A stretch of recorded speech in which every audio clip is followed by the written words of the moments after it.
Ok, bonjour à toutes et à tous. Donc j'aimerais revenir sur un trade que j'ai pu prendre il y a maintenant un petit bout de temps sur ETH.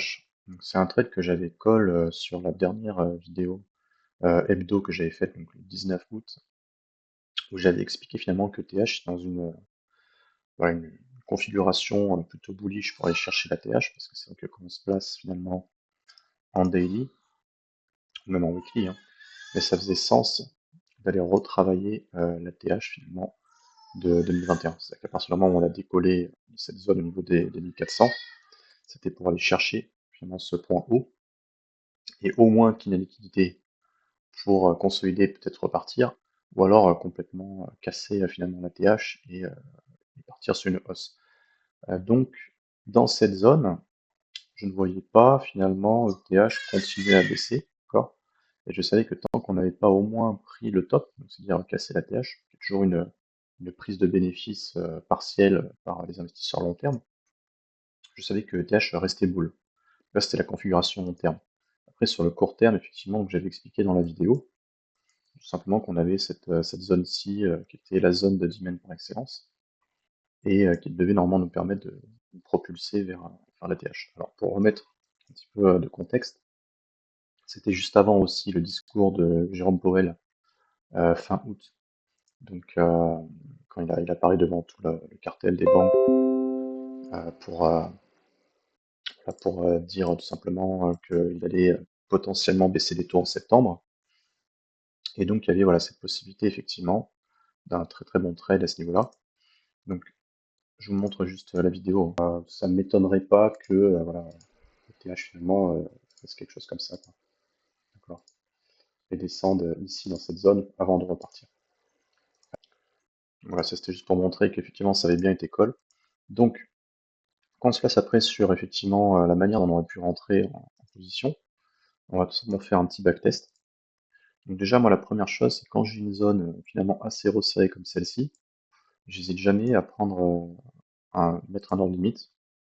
Et tout simplement, bah, je mets mon ordre limite légèrement en dessous de la zone pour avoir voilà, au cas où il y a une mèche effectivement qui est un peu profond. C'est pas bête de mettre son stop loss légèrement en dessous pour éviter justement de se faire stop loss bêtement, sachant que ça peut arriver qu'une mèche dépasse un tout petit peu la zone et la zone reste viable malgré tout. Donc j'ai pris un premier trade comme ça. Par contre, j'avais aussi observé effectivement qu'on avait cette trendline qui se dessinait, et que une trendline comme ça, bah, ça fait toujours office un petit peu de résistance. Donc je gardais à l'esprit que si on n'arrivait pas à la casser, il y avait la possibilité de revenir retester cette zone avant de partir. Donc on avait vu aussi qu'il y avait effectivement le FVG qui était là, la liquidité qui était ici.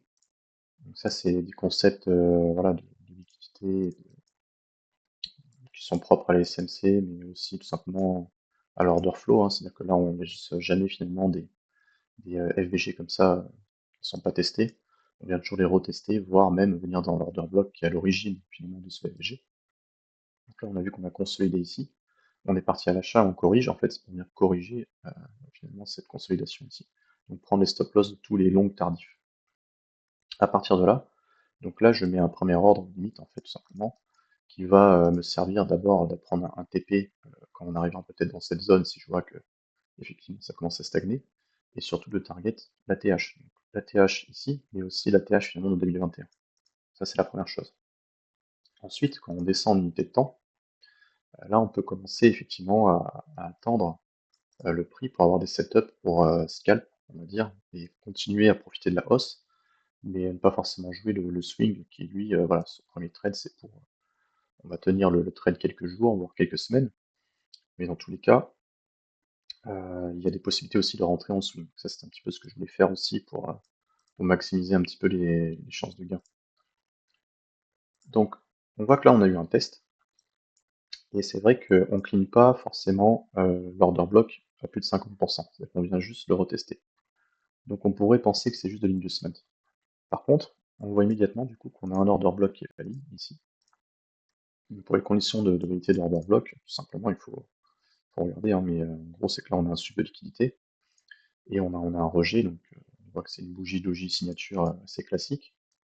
Donc à partir de là, on sait que cette zone va être une zone potentiellement de re-entry. On peut effectivement soit placer un ordre limite comme ceci pour rentrer. Donc pareil, je mets mon stop loss légèrement en dessous de la mèche pour m'éviter voilà, d'être sorti par une petite mèche qui dépasse seulement mon order block. Ça, c'était une possibilité. Après, il y avait des possibilités de scalp aussi. C'est-à-dire que quand on affine cet order block en descendant en unité de temps, on se rend compte qu'il y avait de la confiance avec certains indicateurs qui nous permettaient de rentrer avec un stop loss beaucoup plus resserré. Donc là, moi, généralement, ce que je fais, c'est que je descends en unité de temps.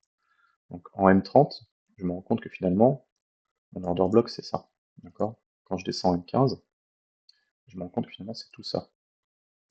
Maintenant, il y a aussi la question de savoir finalement, ok, j'ai cet order block ici, mais est-ce que j'ai pas un order block caché ici? Là, effectivement, j'ai ce qu'on appelle une hidden base. Donc là, je descends en unité de temps, pareil, 10 minutes. Je vois que finalement, j'ai toujours un peu la même chose, hein, j'ai une base cachée là-dedans. En 7 minutes, je descends, et je vois que finalement, ma base cachée, elle est ici. C'est le dernier order block qui permet de partir à l'achat. Et ensuite, si on regarde bien, on a bien la création d'un FVG, qui est ici. Et on a en fait tout ça qui est une trendline liquidité. Donc en fait, c'est des liquidités qui s'accumulent. On voit que le pump, il est pas très costaud, quoi. Donc on a une première zone d'impact qui pourrait être dans cette zone ici si on affine, d'accord? Et on a potentiellement une deuxième zone ici. Pourquoi? Parce qu'on a un FVG et qu'on a la liquidité au-dessus. Or, pour d'abord target cette zone ici, il faut d'abord qu'on passe celle-là. Donc on passe pas finalement de l'une à l'autre facilement. Il faut d'abord finalement rester dans l'ordre des choses, c'est-à-dire que d'abord on doit passer cette zone pour pouvoir arriver ici. Donc la priorité revient à cette zone, pourquoi? Parce qu'elle remplit les critères de continuité, c'est-à-dire qu'on a bien notre order block qui est valide, donc un doji signature, on a notre FVG, on a notre liquidité. De plus, si on fait la confiance avec des outils type VWAP ou Volume Profile, eh ben, on voit que ici, cette zone, elle coïncidait avec un VAL, du Volume Profile journalier, d'accord? Et donc c'était une zone de résistance majeure, c'est qu'à partir du moment où on était repassé au-dessus d'une acceptation, on savait que cette zone serait jouée finalement comme une zone de support. Ça, c'était la première information. Ensuite, il y avait la possibilité aussi tout simplement de mettre un VWAP ancré dans cette zone. Là, on voit que on a toute cette zone potentielle, que ça correspond avec le bas de notre VWAP, donc le premier ruban. Et tout ça, ça me rajoute de la confiance. Donc là, je peux prendre le risque, par exemple, de prendre un petit trade ici. Alors, évidemment, je n'ai pas une mise conséquente, mais vu que le stop loss va être très resserré, ça va être avec un gros levier. Donc ça va me permet de maximiser les gains sans prendre trop de risques. Donc là, c'est un peu l'idée, c'est un peu ça passe ou ça casse, quoi. Soit vous réussissez à avoir l'entrée sniper, donc pareil, je le mets légèrement en dessous de mon order block, ou alors ça casse et c'est pas très grave, vous n'avez pas perdu beaucoup d'argent. Donc l'idée c'est ça, c'est de profiter de la hausse avec des petits scalps comme ça, parce qu'on sait que l'objectif final, c'est quand même d'aller casser la TH, d'accord? Donc là, si on se met en 15 minutes, donc j'active le bouton replay, donc on voit qu'on consolide, mais c'est pas une hausse qui est conséquente. Et là, quand on vient corriger, on vient parfaitement dans la zone on avait trouvée. Et vous voyez que le rebond se fait à la fois sur, on avait vu la VAL de notre volume profile, mais aussi sur le bas de la VWAP ancrée à ce niveau-là. Et ça coïncide bien finalement avec l'order block qu'on avait vu. Donc là, on a un RR qui est déjà beaucoup plus conséquent, c'est-à-dire que là, on a un scalp, par exemple, jusqu'à cette zone, et on voit que finalement, on bute sur la trendline que je vous avais montré en début de vidéo, qu'on a du mal à la casser, d'accord?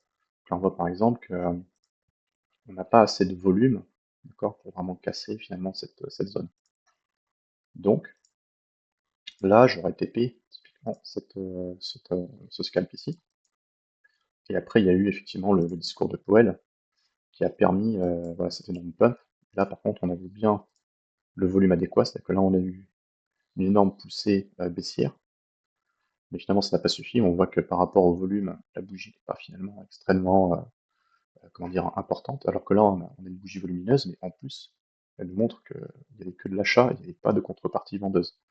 Donc finalement, cette zone ici, là, c'était aussi une zone potentielle pour entrer. Alors j'avais pas pris ce trade, je l'ai pris sur BTC par contre. Mais sur ETH, j'ai toujours comment dire, en partie in à ce niveau-là, sur ce premier trade que j'ai pris du coup sur la grosse zone de demand ici, j'avais TP une partie là, et j'avais laissé le reste courir. Donc j'avais clôturé finalement au moment où on avait cassé la TH à ce niveau-là. Donc voilà, simplement pour vous montrer du coup les possibilités qu'il y avait sur ETH, sachant qu'encore une fois, faut rester humble, hein, dans le sens où on fait des analyses, on essaie de trouver voilà, des éléments qui nous permettent d'apporter de la confluence pour renforcer notre biais.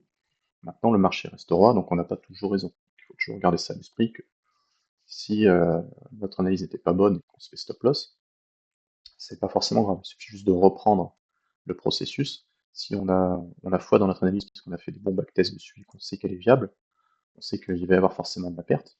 Mais par contre, quand on regarde les gains potentiels, on voit que ici, on était sur un RR de 24, donc c'est-à-dire que si vous misiez finalement 100 euros comment dire, sur ce trade, bah, potentiellement, ça peut vous apporter 2500 euros. Et si vous était sur un RR de 10, donc pour 100 euros, bah, vous avez finalement 1000 euros. Donc voilà, comment on peut tout simplement euh, profiter, on va dire, de certains trades. Encore une fois, quand l'analyse en HTF est propre, ça nous permet après de rentrer en ETF avec des biais voilà, qui sont un peu plus renforcés. Et ensuite, tout simplement de rentrer en position en ayant confiance et sans bouger le stop loss. Je vous remercie pour votre attention et je vous dis à très vite.